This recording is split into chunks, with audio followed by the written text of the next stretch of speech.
جو ابدی اصول اور قانون اور ضابطے قرآن و سنت نے ہمیں بتائے ہیں، اور یہ ہمیشہ قائم و دائم رہنے والے فیصلے جو میرے نبی نے اپنی زندگی میں فرمائے ہیں، وہ ہمیں اپنی انفرادی اور اجتماعی زندگی گزارنے کے لیے کافی ہیں۔ آج کی یہ دنیا، اپوزیشن کا کیا کام ہے کہ بس حکومت کی مخالفت کرنی ہے، چاہے حکومت صراط مستقیم پر ہی کیوں نہ ہو، 1000 نقص نکال کر، اور حکومت یہ چاہے گی کہ ہم نے جو کچھ کہا ہے بس وہی منزل من اللہ ہے، خدا نے اسی کو اتارا ہے۔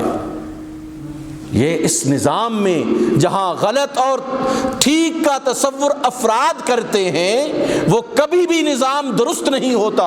غلط اور ٹھیک کا تصور وہ ہے جو میرے خدا نے بیان فرمایا ہے، جو مصطفیٰ نے بیان فرمایا ہے۔ ہم کبھی بھی کامیاب نہیں ہو سکتے جب تک اس طرف جو ہے وہ نہیں جاتے۔ لوگ ہم پر حکومتیں کرتے چلے جائیں گے اور ہم محکوم ہوتے چلے جائیں گے۔ پہلے ہم فزیکلی جو ہے وہ محکوم تھے، ہم اب مینٹلی جو ہے وہ محکوم ہیں۔ ایک آزاد قوم کی حیثیت سے، ایک آزاد منش قوم کی حیثیت سے ضروری ہے کہ ہم اپنی زندگیوں میں، انفرادی اور اجتماعی تمام تر زندگیوں میں قرآن و سنت کو رائج کریں۔ یہ صرف حکومت کا کام نہیں ہے عزیزان من، یہ ہم جو افراد ہیں ان کے لیے بھی ضروری ہے کہ وہ کہیں کہ یہ میرا راستہ میرے نبی کے راستے سے میل کھاتا ہے یا نہیں کھاتا۔ میں جس راستے پر چل رہا ہوں یہ کیا وہی راستہ ہے جو میری سرکار نے اپنایا تھا؟ یہ سیرت کا راستہ ہے؟ یہ مصطفیٰ کے قدمان مبارک کا راستہ ہے؟ مجھے یہ سوچ کر اپنی زندگی گزارنی چاہیے۔ آج آپ ارد گرد دیکھیں، آپ کی پوری معیشت سود سے جکڑی ہوئی ہے۔ ایک طرف اس کارپوریٹ سرمایہ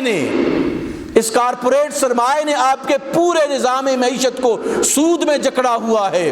جو رہی صحیح کسر ہے وہ مارکیٹوں میں بیٹھے ہوئے سود خار اور ساہوکار جو ہے وہ نکال رہے ہیں۔ ایک جو ہے وہ بینکنگ سسٹم ہے جو آپ کو سود کی تباہ کاریاں جو ہے وہ آپ پر نازل کر رہا ہے۔ اگر جو بچ جاتی ہے، جن کے پاس وہ سرمایہ دار مارکیٹ میں بیٹھ کر جو ہے وہ غریب جو سوداگر ہیں، شاپ کیپرز ہیں، جو کمزور لوگ ہیں، ان کو ایسا سود میں جکڑتا ہے کہ آپ سوچ بھی نہیں سکتے۔ ایک وہ اناؤنسڈ ہے، ایک ان اناؤنسڈ ہے۔ ہم اپنی معیشت کے اعتبار سے کسی سطح پر بھی کوئی شخص یہ کہہ سکتا ہے کہ میری معیشت جو ہے وہ قرآن و سنت کے مطابق ہے، میری سیاست جو ہے وہ قرآن و سنت کے مطابق ہے۔ آپ نے پورا نظام صرف اس لیے جیم کیا ہے کہ یہاں پہ قرآن و سنت نہ آئے۔ مغرب یہ چاہتا تھا، اس لیے ہم بھی یہ چاہتے ہیں۔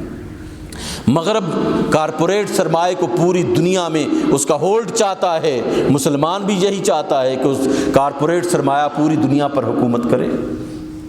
ہم نے کبھی سوچا کہ میرے سرکار دو عالم صلی اللہ علیہ وآلہ وسلم نے کیا اس صورتحال میں مدینہ کی ریاست کو قائم کرنے کے لیے سرکار دو عالم صلی اللہ علیہ وآلہ وسلم نے کیا اقدامات کیے تھے؟ کیا عملی طور پر ہم ان اقدامات کی طرف چل رہے ہیں؟ میں فرد کے طور پر چل رہا ہوں، حکومت جو ہے وہ ایک ادارے کے طور پر چل رہی ہے، ہمارے تمام ریاستی ادارے کیا اس طرف چل رہے ہیں؟ ہم مسلمان ہیں، ہمارے اپنے مسائل ہیں، مغرب کے اپنے مسائل ہیں۔ اب مغرب کے نظام کو اگر ہم ایک مسلمان قوم پر نافذ کریں گے تو رزلٹ ایسا ہی آئے گا جیسے ہم دیکھ رہے ہیں کہ ایک تفاوت، ایک ڈسکریمنیشن ہے قوم کے اندر، وہ بڑھتا چلا جا رہا ہے۔ غریب امیر کا دشمن، امیر غریب کا دشمن جو ہے وہ ہوتا چلا جا رہا ہے۔